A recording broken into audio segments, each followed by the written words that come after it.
Nandito ako ngayon sa may palayan. Nanguha ako ng kangkong at saka may talbos ng kamuti at meron na din akong tanglad. Ang maganda dito sa Samar, sa probinsya kasi nagsusot-sot lang ako dito sa may mga damuhan dito sa may palayan at nangunguha ako dito ng kangkong, magugulay na kangkong, kaya ito po mga ka-heart. Ang maganda dito kapag umuwi ako dito sa amin kasi libre lang yung mauulam at magiging gulay. Mga tumutubo dito sa may palayan yung kangkong, tapos may mga tanim-tanim dito na kamuti. Tulad nito mga ka-heart, tulad nito, ito po yung kangkong, maraming kangkong dito, ito po.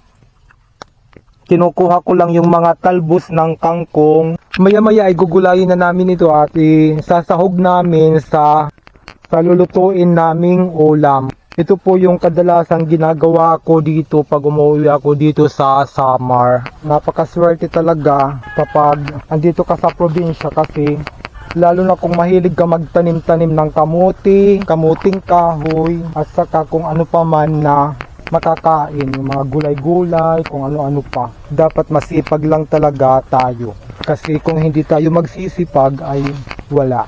Ito po yung tanglad mga ka-heart. Kukuha tayo ng isang puno na tanglad. Ito na po yung kinuha ko na tanglad. Ayan po mga ka-heart, marami na akong nakuha. Kumuha po ako ng dahon ng saging, tapos dito ko siya ilalagay. Dahon ng pandan, ilalagay ko sa sinaing mamaya pag magsaing kami para mabango yung kanin. Tapos ito po yung tanglad, ilalagay ko mamaya sa tinula ng isda.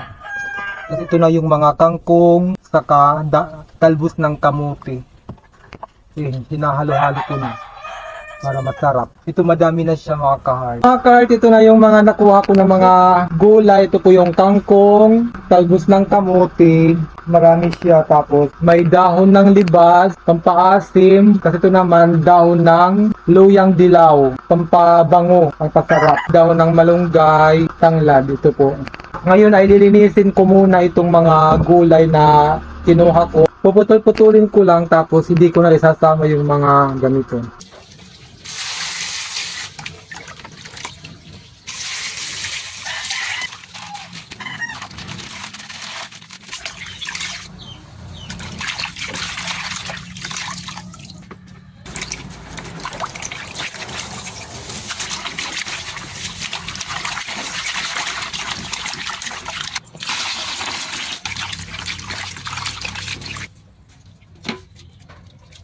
Ito na guys, yung pinakulo natin na tubig, itong isda na yung ilalagay ko.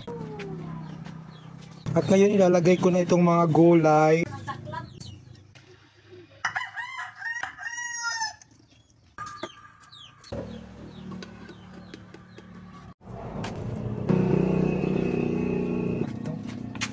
Mahamot.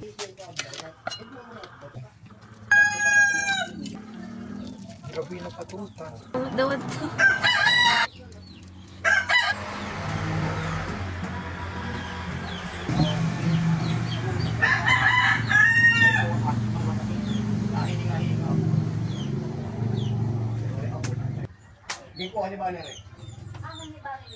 Pangalan na kita.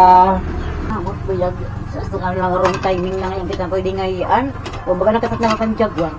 Diba sa dyan ba kuha parehas nga may panggan. Kinangangaw na kita tinula nga may ada. Nga mula ka laing dahon. Oo, kasi kung nga malnais.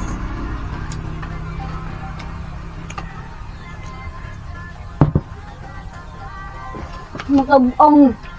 Sakto mga kanini. Magkabang. Bago pa rin dyan magpagkag. Ayaw kung di mo rin mapag-add. May magkabang. Sakto dahil nihiya. Hindi ka nakamagkana. Kada din. Oo. Wala na yung rato. Kanya na. Thanks for watching Cat Heart TV.